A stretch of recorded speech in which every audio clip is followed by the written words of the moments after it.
Essa palavra, essa mensagem não é minha, é do pastor Marcos. Gostei tanto da mensagem que ele pregou hoje pela manhã, que eu falei, Marcos, daqui que eu vou pregar ela de novo, à noite. E não importa, eu aprendi com um professor meu do seminário, que não importa, né, se você pega a lenha dos outros, o que importa é a maneira como você afia o machado e corta a lenha. Mais ou menos, pega a minha lenha e toca o teu fogo, e é desse jeito que eu vou ministrar, em cima daquilo que Deus falou com o pastor Marcos, falou tanto comigo, e lembrei muito dos irmãos que semearam o Bom Retiro durante a manhã, com generosidade, com fidelidade, com constância, com lealdade e com fé. É isso, teste de fé, esse é o mesmo nome. Nós somos testados desde o início. Você nasce de cara, antes de nascer, o médico já está com um aparelho na barriga da tua mãe, testando, medindo, para saber o quão saudável você é. Você nasce, faz o teste do pezinho, e depois, a cada ano que você vai sendo promovido, você vai fazendo um teste, e mais um teste, mais um teste. Você faz teste para tirar a habilitação, você faz teste de admissão para entrar numa empresa, o teste vocacional, e Deus também testa a nossa fé. É isso que diz no livro de Hebreus, capítulo 11, verso 1 a 3, diz assim: ora, a fé é a certeza daquilo que esperamos, e a prova das coisas que não vemos, pois foi por meio dela que os antigos receberam um bom testemunho. Pela fé entendemos que o universo foi formado pela palavra de Deus, de modo que o que se vê não foi feito do que é invisível. Esse pedacinho da Bíblia, ele vai descrever, ele vai pegar nomes de homens e de mulheres, que se tornaram exemplos para mim e para você de fé. Toda hora que você toca no nome dessas pessoas, Abel, o sangue do justo Abel, clama desde a terra, e clama até hoje. Você aprende sobre Noé, você aprende sobre Moisés, sobre Abraão, sobre Sara, sobre Sansão, sobre Gideão, sobre gente como Daniel, que fechou a boca dos leões pela fé. Isso tudo faz a gente olhar para trás, porque os antigos aqui fazem a gente enxergar aquilo que os nossos olhos não viram. E aqui tem 4 grandes exemplos de fé. Em primeiro lugar, a fé é uma expectativa no futuro. A fé não é algo que você vê. Você vê não é fé. Já está aqui, eu tenho fé que no meu bolso, deixa eu verificar, tem um aparelho celular. Aí eu vou lá, verifico e tem mesmo. Não, isso não é fé. Isso aí é preço, eu já sabia, eu coloquei aqui no meu bolso. A fé, ela enxerga algo que você não pode tocar. A fé é uma certeza de algo que está lá na frente, mas que você não tem hoje. A fé é a esperança que você tem daquilo que ainda vai acontecer. A fé, ela só acontece quando você chega num lugar onde não há nenhuma possibilidade. Nenhuma possibilidade. Eu estava vendo aqui a pastora Clarissa, aqui. Estava ela, Camila, que é a irmã dela, e eu lembro quando cheguei aqui, eu estou ficando assim, você vai olhando para trás, vai tendo lembrança. Aí era a Clarissa ministrando, quando nós chegamos. Havia uma banda do Ministério Louvor, era a pastora Clarissa, que não era pastora, era a Camilinha, a irmã dela, que é mais velha, mas é mais baixinha, né? Acho que eu podia ter omitido isso, Camila. O Paulinho, com o boné branco, ele tinha aquele boné branco que ele não tirava da cabeça. Doutor Paulo, médico cadê o doutor Paulo? E a Aninha, pequenininha. A Aninha, que hoje é uma moça, deve estar indo para o Jump. A Aninha, ela às vezes vinha com uma guitarrinha ou com microfone e ficava do lado da mãe, porque não tinha o kids. Aí um dia nós oramos a respeito do louvor da igreja.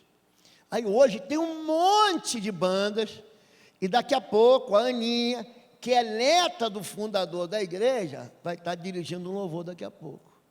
Não havia no nosso coração uma possibilidade disso alcançar. Isso não é ser fé.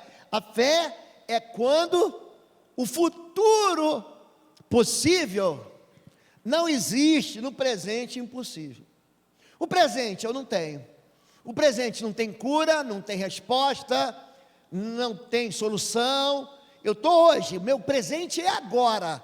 E aí, pastor, agora não tem, mas eu sei que o meu Redentor vive. Eu sei que lá no futuro vai acontecer. A questão da fé é uma questão muito pessoal. Eu sei que, às vezes, a minha fé, a fé do Oswaldo, às vezes assusta algumas pessoas.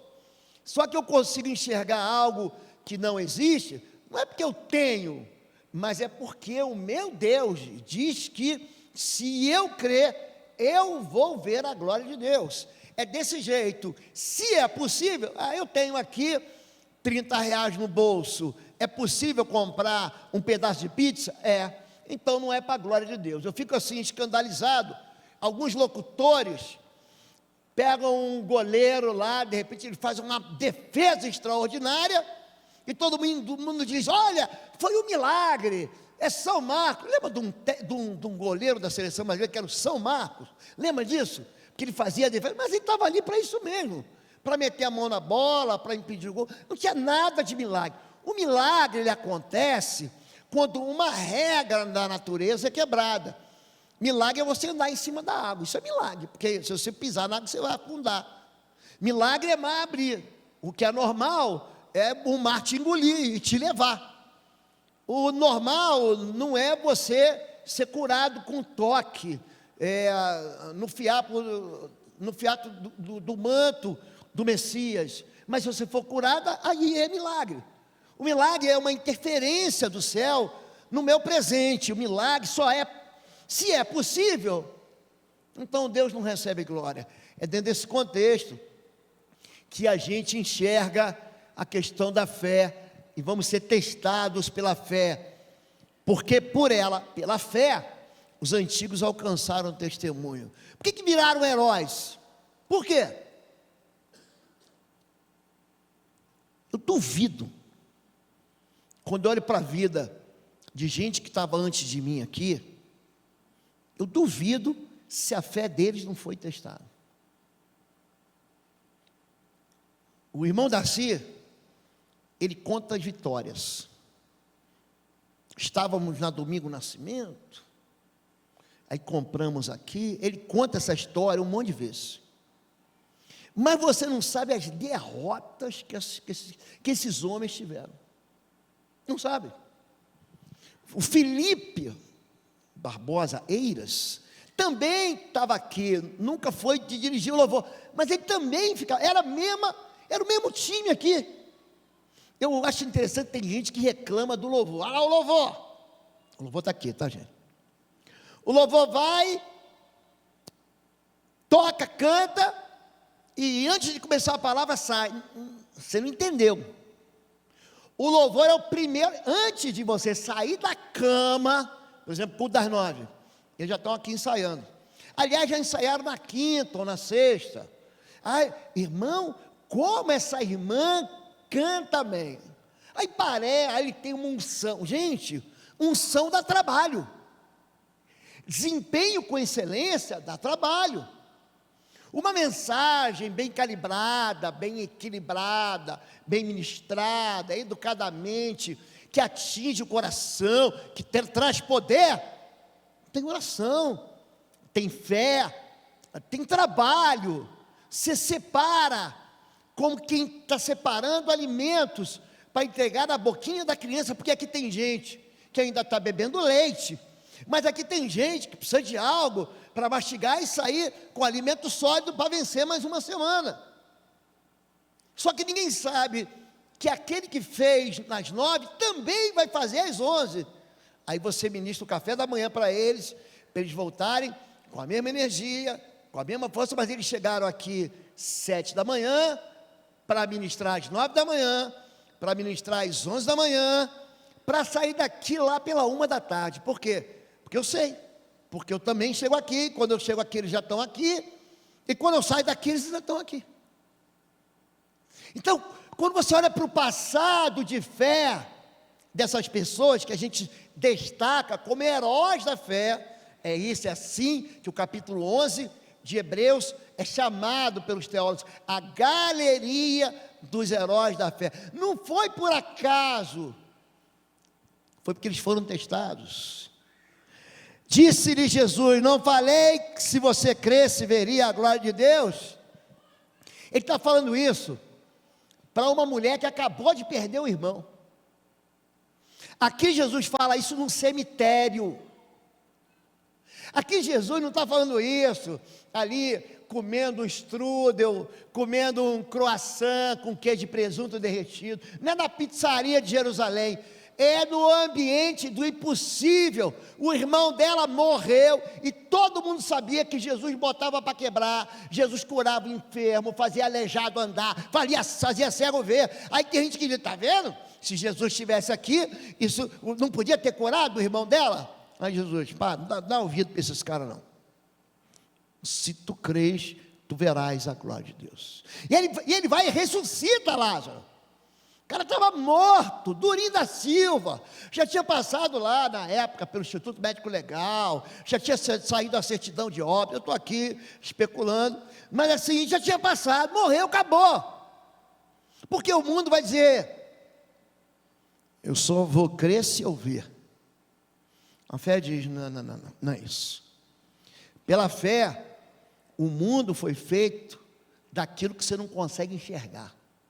Eu gosto muito de Colossenses 1,16, que trata da hierarquia dos anjos, que fala assim: nele foram criadas todas as coisas, visíveis e invisíveis, sejam tronos, principados, potestades, poderes, porque nele foram feitas todas as coisas. Você não vê anjo, porque quem vê anjo fica atemorizado, mas quando você vê, você fala: espera aí, isso aqui não é desse planeta, isso aqui não é desse mundo.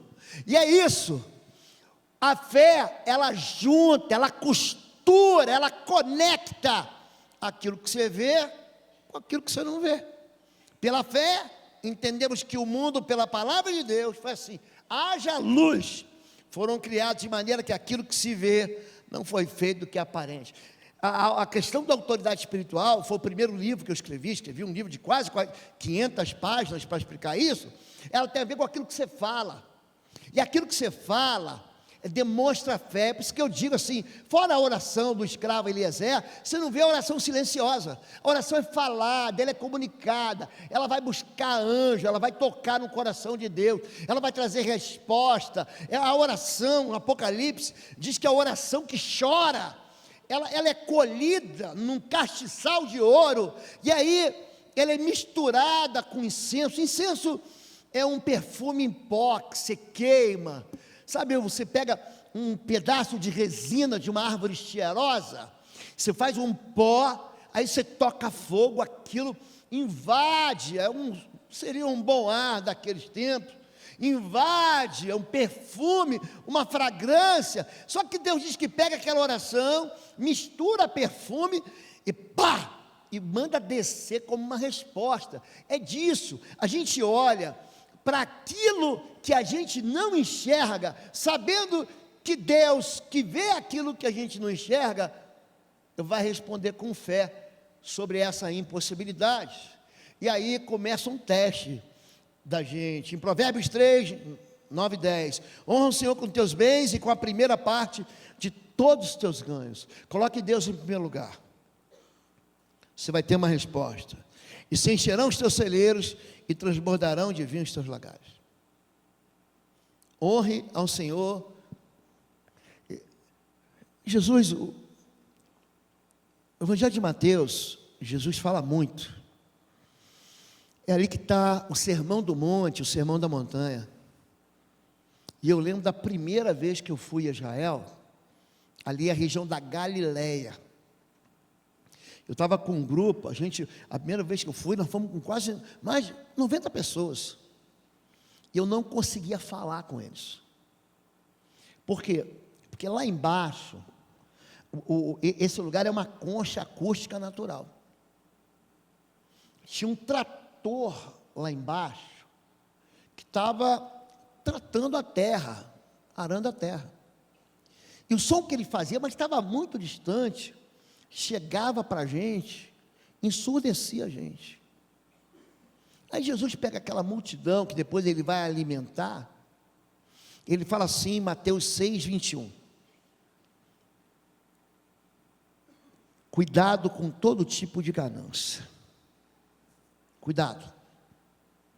Ele vai dizer o seguinte: porque onde estiver o teu tesouro, aí estará o teu coração. Isso significa que os nossos pensamentos, eles vão ser atraídos por aquilo que a gente ama. E quando você escolhe amar aquilo que não é Deus, você sempre vai deixar Deus em segundo lugar, em segundo plano. Os teus filhos vão perceber isso. O pastor Rômulo, ele gosta muito dessa parte aplicada do que a gente chamava antigamente de informática. Pastor Arthur é formado em engenharia na nuvem. E a gente tem falado muito sobre uma fórmula chamada algoritmo. Alguém estudou algoritmo? Porque eu estudei algoritmo, lembra? O algoritmo, ele reconhece, ele é uma maneira que interpreta aquilo que você gosta. Então, por exemplo, eu vou lá e curti, eu tenho uns canais que eu gosto de tudo que tem no mar eu como, tudo. Peixe, siri, peixe do rio, peixe d'água salgada, tubarão, cação, arraia, camarão, lagosta. Eu era garoto e comia, minha mãe dizia que eu ia morrer envenenado. Tinha muito ouriço na praia, eu quebrava ouriço e comia ouriço. Cansei de fazer siri com água do mar. Então você pegava a panela, tinha uma panela preta, eu pegava a água do mar, água da praia, pescava o siri e eu comia ele mesmo, já está com sal, está com tempero. É assim, então, até hoje, eu fico seguindo esse canal de pescaria, o algoritmo sabe disso. Aí se você abrir agora o meu Instagram, agora, sabe o que vai aparecer? Pescaria, coisa de crente, coisa de pastor pregando, pagou para ele, porque o algoritmo, ele me conhece, ele sabe o que eu amo. Você quer ver uma coisa? O pai tem que saber qual é o algoritmo do filho. Você chega para o teu filho e fala assim: e aí, vamos comer um hambúrguer? Ele fala: vamos? Aonde, pai? No Madeiro? No McDonald's? No Burger King? Aonde? Por quê? Você conhece o algoritmo dele. Conhece ou não conhece? Aí um dia teu filho chega em casa e a mãe preparou para ele aquele bife com ovo, com batata frita, arroz com feijão e uma farofinha, e a mãe sabe que aquele almoço ele ama, aquela costelinha defumada, aquele lombinho fatiado. O pastor não está com fome não. Aí teu filho fala assim: não estou com fome não. Mas como assim? Se ama essa comida? Porque o pai conhece o algoritmo do filho. Quando teu filho começar a namorar, escuta essa aí, varão. Quando tua menina começar a namorar, você vai ver como é que a prioridade dele termina. Vai ser o seguinte: primeiro ela, depois o pai e a mãe. Ele começa a romper, ele começa a deixar pai e mãe, não tem jeito. Aí todo dia ele chega em casa, chega do colégio, chega da faculdade, chega do trabalho. Aí a mãe: vai tomar banho, porque a janta está pronta. Ele: pera aí que eu vou dar uma ligadinha para ela. Aí tem um dia que ele chega em casa e não liga para ela. Ué, tu não vai ligar para tua namorada? Você conhece o algoritmo, você sabe que aquele leite ali azedou, você sabe que ele tiver alguma ziquezira, algum problema, ele está de bico, sabe ou não sabe? A fidelidade, ela testa a gente. Quando você não coloca Deus em primeiro lugar, você não recebe o benefício que Deus promete. Ele fala aqui sobre vida cheia, plena. Ele fala de vida que transborda. Quando você coloca a prioridade da sua vida em Deus. Existe esse teste de prioridade. As primícias dos primeiros frutos da tua terra trarás à casa do Senhor teu Deus. Eu e Fabíola aprendemos isso sofrendo. Muitos anos atrás, nós aprendemos a sofrer. Porque isso aqui não combinava na vida. Eu sempre dizia assim, eu não consigo viver com 100%, como é que eu vou viver com 90%? Olha a cabeça do teimoso, olha a cabeça do desobediente, olha a cabeça do homem que não tem fé, olha a cabeça do homem incrédulo, a minha vida toda desorganizada. Por quê? Porque a gente não aprende isso. Eu já preguei aqui domingo passado. Você não aprende na escola. Eu era garoto, eu aprendi a fazer cheque na escola. Alguns colégios ensinavam, mas você não aprende a contar. Gente, se você não aprender a abrir uma conta, como que você vai enriquecer? A escola não ensina a gente a fazer imposto de renda. Pastor, o que tem a ver tudo? Porque como que você vai enriquecer? Você só paga imposto de renda se você for enriquecer. É aquele que ganha. Se você tem que extrapolar o teto para o leão bater na tua porta, e aí? Tu não vai pagar? É um excelente. Você paga imposto? Quem aqui paga imposto aqui? Levanta a mão. Dá um glória, forçado, mas dá. Dá um glória, dá um glória. Isso significa que você extrapolou, você não é pobre. Se você paga imposto de renda, você não é pobre. Porque o pobre não sabe nem o que é isso. Não, eu não chego lá. A escola não ensina a gente a empreender. A Bíblia fala sobre isso o tempo todo. Se eu parar para ensinar para vocês sobre Salomão, em Eclesiastes, não estou brincando não, em Provérbios, em Deuteronômio, gente, se você pegar ali tem dica que José dá para o faraó que já é rico. Ó, faraó, eu sei que você é milionário, quer ficar bilionário? Junta 20% de tudo. Pega 20% de tudo que você ganha, vai guardando, porque daqui a 7 anos, você vai arrebentar a boca do balão. E foi isso que aconteceu. Esses são princípios que a gente não aprende. Aprende o que? A gastar. Fortuna não é aquilo que você vê. A pessoa que gosta de mostrar que tem dinheiro, gastando dinheiro, fica pobre. Não, vou provar que eu tenho dinheiro. Aí você compra aquele carro que você vai ficar com a prestação até aqui. Todo que você está provando, cada vez mais, que você está com menos dinheiro. Isso não é fortuna. Não é ostentação. A fortuna é aquilo que você não vê. Agora, a prioridade é. Quando a Bíblia fala sobre teste da prioridade, mas buscai primeiro o reino de Deus, bota o reino dele na frente, e a sua justiça, e todas essas coisas vos serão acrescentadas. O dízimo alinha a vida da gente com o céu.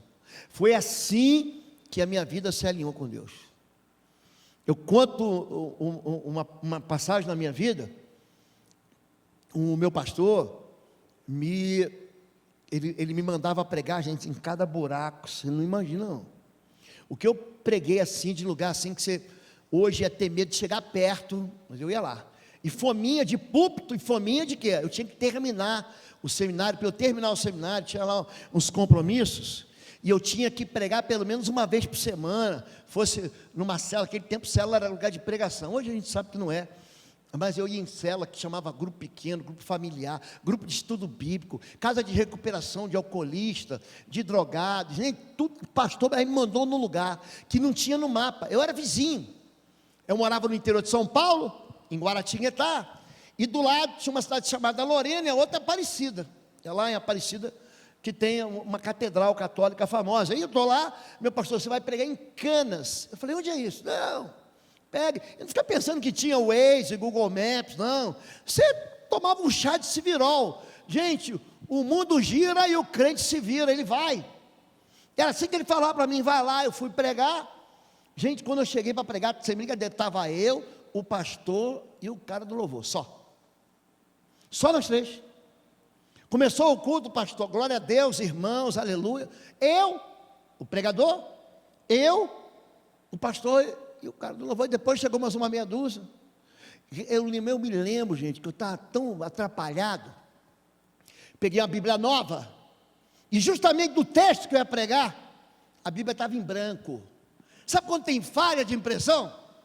Falei, cadê o texto? Não estava o texto ali. Aí eu preguei, eu me lembro até, eu peguei Lucas capítulo 15, é para marcar a vida. Pedi a Bíblia do pastor, quando terminei, fez um apelo, pastor, agora vamos na hora da oferta. Gente, aí no meu bolso, eu tinha um pagamento de um balão, de uma casa que a gente tinha comprado. Você lembra? Lá da Coopere? Você lembra? Gente, pensa uma casa pequena. A casa era tão pequena, que para o sol entrar a gente tinha que sair. Gente, era um quarto e sala, assim, eu e Fabinho, não tinha filho, não tinha nada na casa. Pensa um lugar apertadinho, gente, pensa assim. Era o banheiro junto com o quarto, uma cozinha, um negócio assim que a gente achando que era um palácio. E era o dinheiro que a gente tinha para dar o balão. Aí na hora que o pastor fez o apelo, Deus falou comigo assim, entrega tudo. O dia que eu contei isso para a Fabíola, quase ela me esganou. E eu peguei e falei, não Deus, é o dinheiro do balão. Sabe esse negócio do balão que você vai vencer? Aí ele, entrega tudo. A gente pensa uma igrejinha bem miudinha, bem humilde. Entrega tudo. Gente, eu sempre falo que Deus ama, que dá com alegria. A pastora Fabíola leu aqui, né, 2 Coríntios 9, 6 e 7. Eu dei de má vontade. Teve alegria nenhuma alegria. Fui lá, entreguei e falei, e agora? Minha mulher vai me matar. Como é que eu vou fazer? Aquele tempo, crédito ruim. Hoje você vai em banco, eles entregam crédito a um juro absurdo. Naquele tempo nem tinha crédito. Terminou o culto. Pastor, espera aí que eu vou lá dentro e já volto. Eu doido para ir embora. A gente tinha um Fiesta 89, não era isso? Gente, pensa um carro, ele era roxo. Você lembra disso? O apelido dele era Birinha, de berinjela, parecia uma berinjela. Pensa um carro assim esquisito, um Fiesta, aquele modelo mais antigo do antigo, sabe aquele Fiesta que foi feito a machado, assim, o cara cortava, pronto, te entrega 4 rodas, um motor e um volante, não tinha nada o carro, e eu doido para sair, daqui a pouco o pastor veio de lá, coçando a mão, aleluia, que bênção, pô, foi lá dentro, viu o checão, e é para dar aleluia, gente, aí Deus faz um negócio com a gente. Aí ele veio com um saquinho assim, de plástico, e dentro tinha uma espécie de um saco de pão. Sabe quando você compra coxinha que vem num saquinho assim, meio pardo? Ele falou, pastor, está aqui. Eu peguei tudo que entrou lá, de dízimo, estou aqui para você, ó. Gente, devolveu para mim aquele cheque. Pensa um homem que saiu do culto aleluiado. Eu saí aleluiado. Gente, quando você coloca Deus em primeiro lugar, interessante isso, né? Você tem umas experiências, e a gente diz que tem experiência, o pastor Darcy, ele sabe disso, que só vive quem é milionário e quem é missionário. Só milionário e missionário vive isso. Eu tenho muito mais história para contar, mas eu preciso seguir aqui. A prioridade que damos revela um lugar de Deus em nosso coração. Onde estiver o seu tesouro, ali vai estar o teu coração, ali vai estar os teus pensamentos. Existe um segundo teste, que é o chamado teste da constância. Portanto, amados irmãos, sede firmes e constantes. 1 Coríntios 15, 58. Deus se agrada da fidelidade. A gente compara muito valores. Deus, ele chama os discípulos no meio do culto. Repara, quando você pegar Marcos 12, repara assim, veio uma viúva. Gente, a viúva não era viúva rica, não. Era uma viúva pobre. E ela vem na hora do ofertório. Quando você entra, tem um lugar em Jerusalém, quando você entra, aqui atrás, ó, tem uma construção, que uma vez por ano, os pais vão com os filhos para apedrejar. É o túmulo de Absalão. Nós tivemos lá, o João e a Maria Antônia esteve lá também. E assim você pega uma rua, você vai entrar no pátio do templo. Então ali tinha umas caixas de madeira, e os ricos iam depositar dinheiro, moeda. Naquele tempo não tinha dólar, não tinha euro, não tinha papel, moeda, era dinheiro mesmo. E todo mundo lá e jogava o que sobrava. Aí veio uma velhinha, aliás a Bíblia não diz que era uma velhinha, diz que era uma viúva, mas a gente fica aqui loucubrando, ela coloca 2 moedas, não faz barulho. Jesus, opa, essa aqui entregou mais. Não, quem entregou mais foi aquele milionário. Não, foi ela, porque ela entregou tudo. A oferta da viúva a gente não entende, ela entrega tudo que ela tem. É isso que acontece. Deus se agrada de quê? De fidelidade. Deus se agrada da perseverança. Alegrai-vos na esperança, sendo pacientes na tribulação, perseverai na oração. Não é fazer quando quer. É interessante essa questão da constância, porque a constância vai revelar no coração da gente algo chamado maturidade. Existe um teste chamado de teste da honestidade. Lucas 16:10 é uma parábola. Eu li aqui no domingo passado, do mordomo fiel. Então, Deus está querendo dizer o seguinte, que se você for honesto com as coisas desse mundo, você vai aprender uma coisa. Você vai aprender que a fidelidade não é entregar muito, é devolver sempre. A gente vive num país, gente, a gente está mergulhado na desonestidade, você sabe disso. A gente ouve todo dia, toda hora é um escândalo diferente, e ninguém está sendo poupado, não estou dirigindo para ninguém, é uma corrupção em cima de corrupção, em cima de corrupção, em cima de corrupção, é fraude, já roubaram a ambulância, já roubaram merenda, já roubaram a Petrobras, já roubaram os velhinhos. Gente, tem uma série na Netflix, eu fiquei impressionado com isso.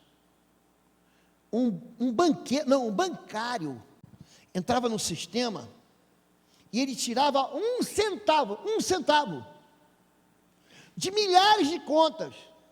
Aí um dia ele foi lá, e deu certo, arrancou 90 mil, ninguém viu, o problema é que ele foi ficando ganancioso, aí ele botava taxa administrativa do banco, e foi roubando, até que um dia, peraí, é muito centavo aqui. A gente encontra o cara que fundou a Nasdaq, a Bolsa de Valores, em Nova York, que compete com a Bolsa de Nova York, o cara roubou 68 bilhões de dólares, e nem o FBI americano ia lá para investigar, conseguiu descobrir a desonestidade dele. É por isso que Jesus diz, quem é fiel no mínimo, também é fiel no muito, quem é injusto no mínimo, também é injusto no pouco.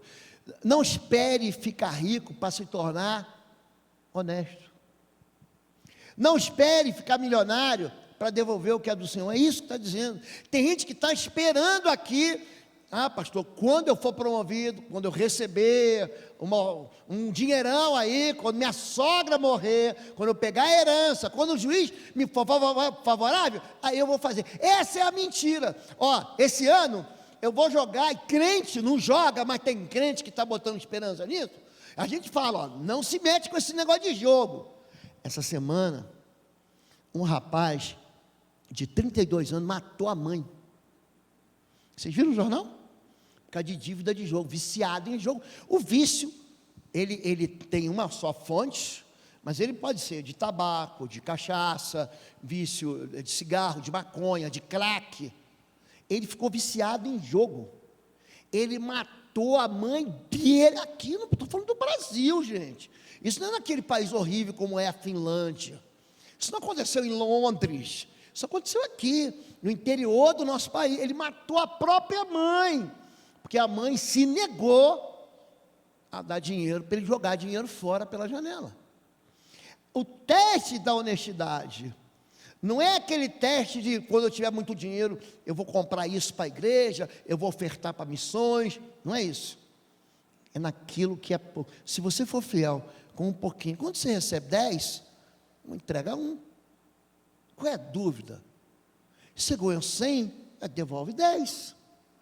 Só que você fala assim, isso é muito pouco para você, porque para Deus, Ele pega 5 pães e 2 peixes, e é uma fartura para a multidão, porque o milagre, ele acontece quando você é fiel. Fidelidade vai exigir disciplina, não importa, quando eu coloco Deus no meu lugar, não importa o quanto entrou, eu venho aqui e dedico ao Senhor. Se tem um momento de alegria no meu coração, sabe qual é? É o dia que eu tenho para ofertar, é o dia que eu venho para sacrificar. Isso significa que a misericórdia de Deus se renovou sobre a minha vida. Vocês estão autorizados Eu já falei aqui publicamente. Qualquer membro de Bom Retiro, qualquer um, pode ir na tesouraria no horário de expediente e pedir assim: eu quero ver quanto o meu pastor entrega de dízimos e oferta. Pode pedir. Vai ver se eu não sou fiel. Vai ver se eu não sou honesto com o Senhor. Vai ver se eu não sacrifico. Vai ver. Porque é algo que revela disciplina no meu coração. É Deus, eu não vou negociar isso. Deixa eu fazer uma pergunta para você agora. Se você recebesse agora $1 milhão, agora, eu vou te dar agora. Não, vou te dar não, estou só fingindo, entendeu? Não, porque a gente vai chegar assim: pastor, me dá meu $1 milhão. Eu não tenho nem, mas nem. Bom, mas imagine, no outro planeta, você mora lá em Saturno, tá bom? Aí o pastor vai te dar $1 milhão. O que você faz com esse dinheiro agora? O que você faz? É que $1 milhão vai ser pouco. Por exemplo, para mim, vai falar: Deus, me dá 2. Porque eu quero muito comprar esse lado aqui. 2 eu acho que eu consigo comprar. Meu coração está nisso. Meu coração está nessa, está no rebanho. É nisso que eu quero investir. Onde, não, pastor, com 2 milhões, eu não vou abrir um grande negócio para ficar muito rico e para depois eu poder dizimar. Ó, como é que a gente vai mentindo e combinando com a gente mesmo. Não, pastor, peraí, 2 milhões, acho que eu vou fazer uma viagem. Eu vou comprar meu green card, vou morar lá, não se deixarem, né? Se deixarem você entrar lá. Está entendendo como é que o dinheiro, ele quer te governar como Deus? A gente é fiel em altos e baixos. A gente é fiel. É interessante que quanto mais dá, como a gente não aprende, mais a gente é desorganizado e mais a gente precisa. O dinheiro faz isso. O dinheiro causa dependência. A gente acredita que ser abençoado é ter dinheiro. Leia Lucas, gente, Lucas capítulo 12. Rodrigo, eu acho que é verso 15. Eu acho que é verso Lucas 12. Jesus fala o seguinte: cuidado com todo tipo de avareza. Ele vai falar isso. A vida de um homem não consiste dos bens que ele possui. Alguém pode me ajudar nesse texto? É isso mesmo, está vendo como é que eu estou ficando velho, mas não estou ficando esquecido? Então ele lhes disse: cuidado, protejam-se com todo tipo de ganância, porque a vida de um homem não consiste na quantidade de seus bens. Pode voltar para o texto. É isso que a gente está falando aqui, que vão ter épocas que você vai, não, eu vou ser fiel, ainda que eu esteja vivendo no tempo do reino. Então, quem é constante do pouco, será confiável no muito. E para a gente encerrar, esta gratidão que darei ao Senhor por todos os benefícios que me tem feito. Salmo 116, 12. Número 1, não trate o dízimo como mais uma conta para pagar. Não trate o dízimo com mais um imposto. O dízimo não é meu e o dízimo não é teu. O dízimo pertence ao Senhor. Devolver o dízimo é um sacrifício. Se você não acha duro devolver o dízimo, você não está fazendo sacrifício. Você tem que saber, não, peraí, eu podia comprar uma pizza. Você tem que dizer para Deus quanto custa. Essa verdade tem que estar no teu coração. Gente, você está pegando uma ovelhinha do teu rebanho, ela pode crescer, pode dar lã, pode dar leite, pode dar carne, você pode vender lá. Eu nem sei se ovelha se vende por arroba, eu não sei, porque boi se vende por arroba. O peso dela, você pode ganhar grana, ela pode multiplicar, e você resolve entregar ao Senhor esse sacrifício. Dizimar não é sobre dar dinheiro, mas sobre dar honra a Deus.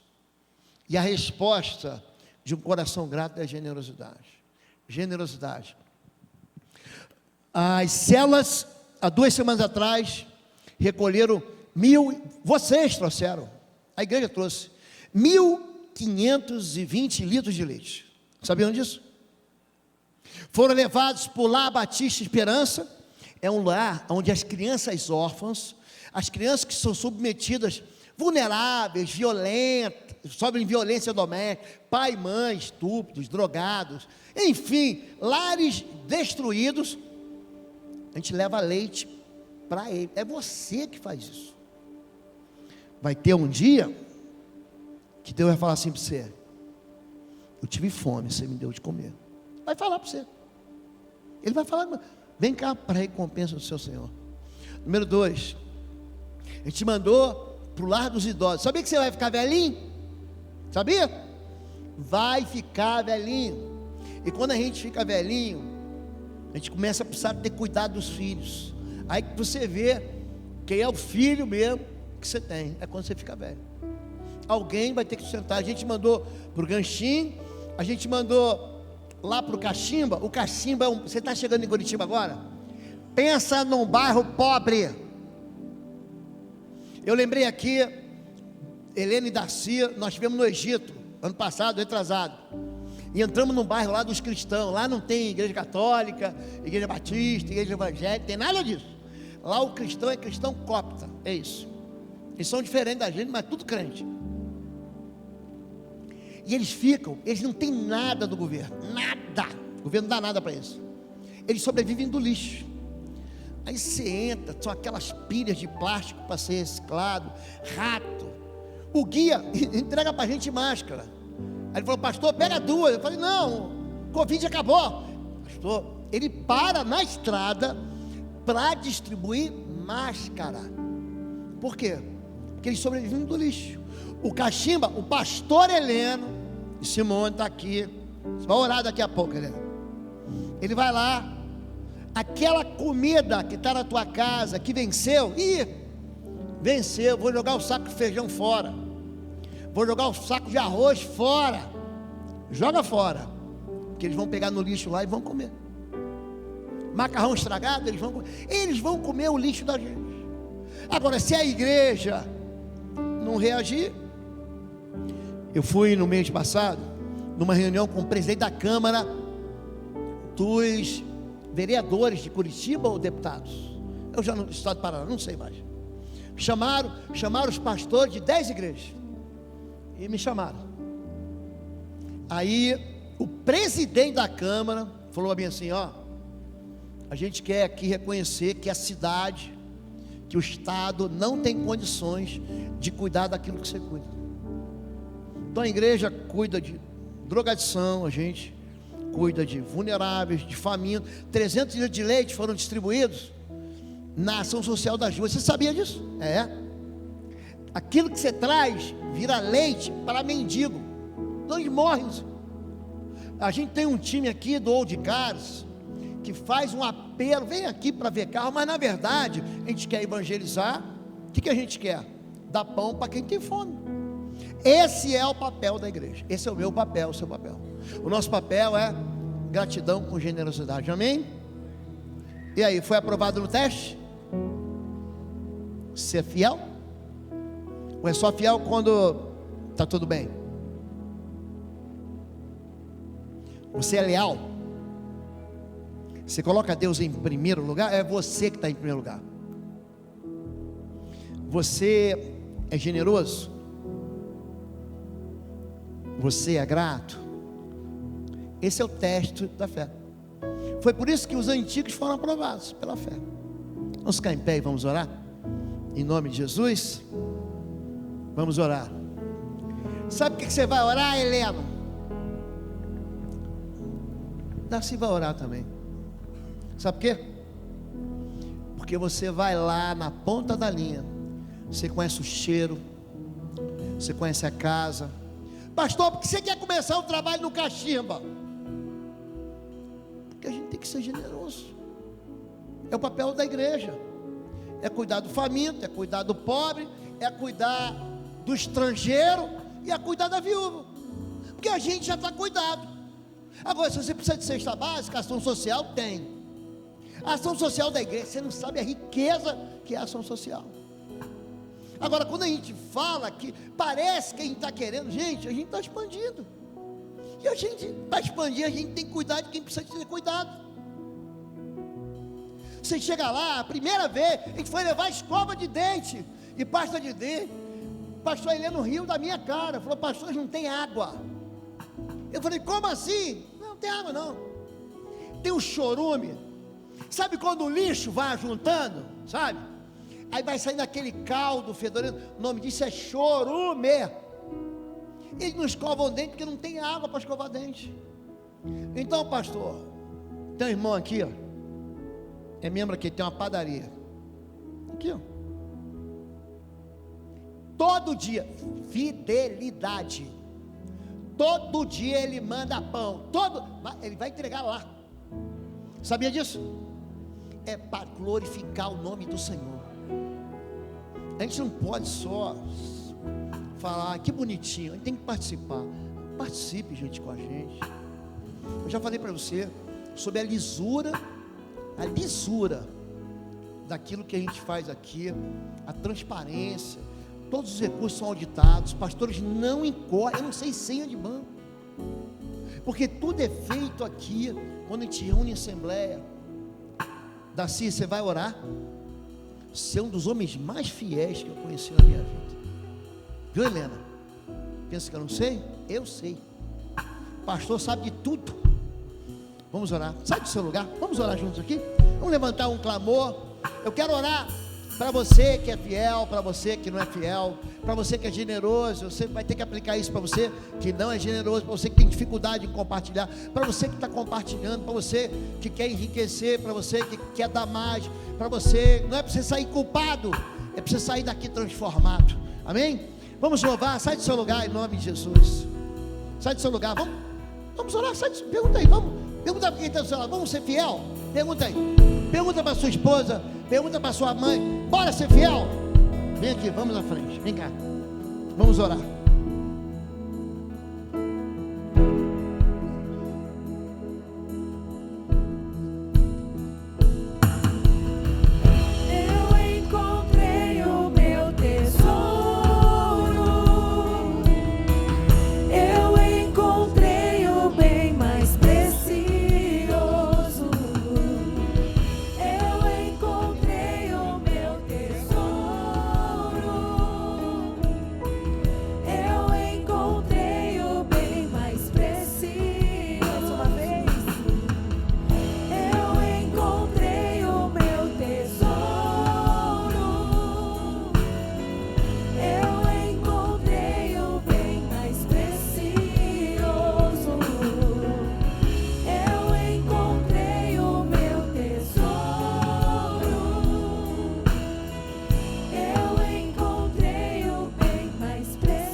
Coloca para mim a foto, por favor. Eu quero que vocês vejam. Isso é o cachimbo.